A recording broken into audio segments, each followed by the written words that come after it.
Good morning everybody. তোমরা সবাই কেমন আছো? নিশ্চয়ই আশা করি সবাই ভালো আছো। তো চলো আজকে জলদি বাড়িতে একদম হোমমেড স্টাইলে মেয়োনিজ কীভাবে বানিয়ে নিচ্ছি, তো চলো দেখা যাক। একটি ব্লেন্ডারের মধ্যে আমি সমস্ত কিছু উপকরণ নিয়ে নিচ্ছি।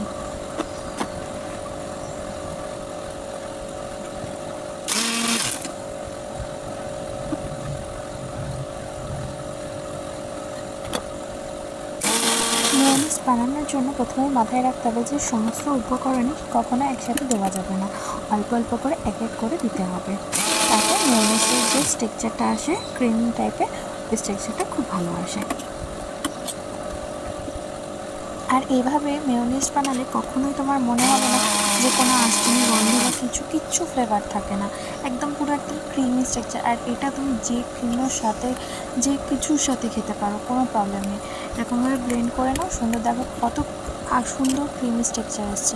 তো সেটা তুমি তোমার পছন্দ মতো কন্টেনারে তুমি সার্ভ করে নিতে পারো।